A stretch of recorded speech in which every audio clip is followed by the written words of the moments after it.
Hey guys, it's Jackie here, your parotidectomy patient / proton therapy radiation girl.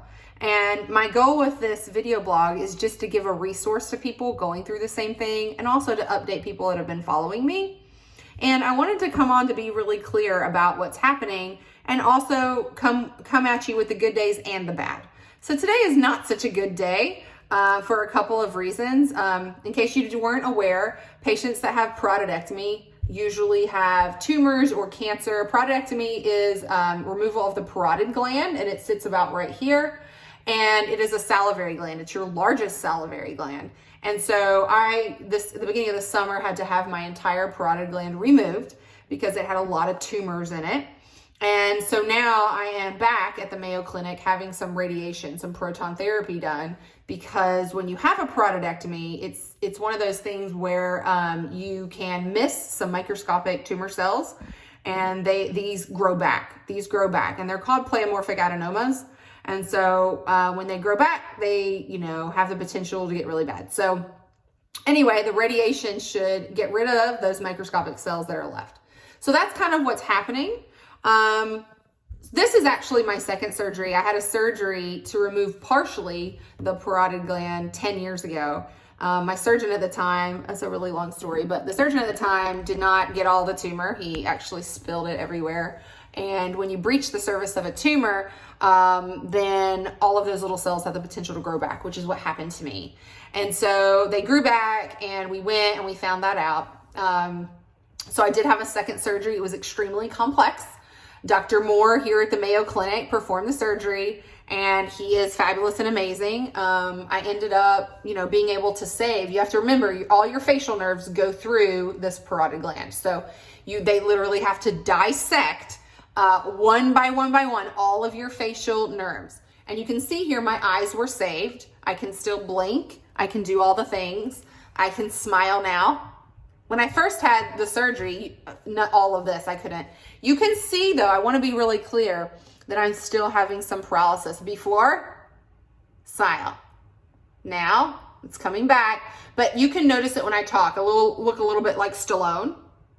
But it's actually a million times better. And any time that you mess with these facial nerves, even if you just move them around a little bit or whatever, then they can get damaged. So my surgeon, Dr. Moore, he is under the impression that mine will come back fully. There's some different techniques you can do. You can do some therapy, but that's why you'll see here just, especially when I'm talking, you'll see the lip here, right? And so that's one of the things that happens with parotidectomies. And today's just one of those days, when you're used to waking up and being able to talk and things. Also, when you're eating, it can get in the way when you're writing and things like that. So I'm just having a day today. And so if you're out there and you're a parotidectomy patient or a radiation therapy patient, and you're going through some of these problems of facial paralysis, it's hard. It is hard. It's mentally hard. And I have a really great support system, and everybody's been amazing. But there are bad days where you think, oh my goodness, like this is never going to heal. The thing also about your facial nerves being there is that if one is cut, it's permanent. I did have a tiny little one, super tiny one down here that was cut and put back together. And we're still under the impression that the surrounding nerves are going to help this, and we're going to get back all of our movement.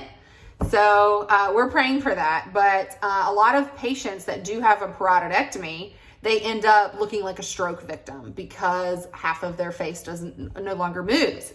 So one thing I really want to stress, I said this in one of my short videos the other day, is that if you are having a parotidectomy or you're thinking about having a parotidectomy, please, I can't stress this enough. Go and see somebody who is an expert. Look, I've been touching myself already. I'm getting like red. When I say expert, I mean someone who does this on a weekly basis. Dr. Moore of the Mayo Clinic here in Rochester, Minnesota, does many a week. He does several a week. Okay. If you go to your local ENT, like I did 10 years ago, I'm not going to mention his name. And you don't know what you don't know to ask, but I didn't know to ask, hey, how many of these have you done? Right? If they're not an expert in this, please go to someone who is. Please, please, please. I'm talking like MD Anderson. I'm talking Mayo Clinic. I'm talking Johns Hopkins for parotidectomies. Please don't go to your local ENT, guys. I made the mistake of that, and he just wasn't very experienced and kind of splattered my tumor everywhere. So that's why I'm in the situation I am now. So I know a lot of people who have gone to very experienced expert surgeons, and that they've been able to remove those tumors and not had to have the radiation and all the things. So again, I'm just having a day, and the paralysis is really kind of wearing on me, but I want to say what I'm thankful for. Today, I'm really thankful to be here again at the Mayo Clinic, getting the radiation, getting the things that I need, that hopefully I can go about my life and live after this. I do have a skin graft that had to be put in.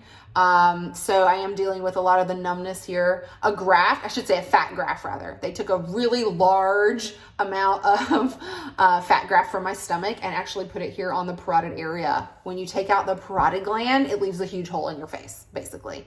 So he did an amazing job. You can't even tell where, you know, the scars and things from that surgery. So, you know, find the best, guys. I promise, you know, this is your life. This is your health. Take it seriously. Anything with the head and the neck. And get your lumps checked. If it wasn't for my amazing husband, I would not have gotten the lumps checked at all. My CT scan, my original CT scan, came back completely negative. So if it wasn't for my husband to push me to go and see somebody to actually do that physical exam, to push me to get the MRI, would not have known what was going on with the tumors. So I love you guys. I wanted to do a longer video today to kind of do a little bit more explanation. And I wanted to really stress, because this is also going to be a help video to parotidectomy patients or anybody that finds a lump in your parotid gland, to go and find an expert and to ask your surgeon, how many of these do you do a week? Oh, you don't do that many a week? Can you recommend me to the Mayo Clinic? Can you recommend me to Johns Hopkins? Can you recommend me to MD Anderson? Whatever. So if you have questions below, please go ahead and ask questions. I'm here for you guys. And also to update people that have been following me through this journey. But yeah, today's a little bit of a downer day. Hopefully tomorrow will be better. But love you guys, and thanks for all the prayers. Bye.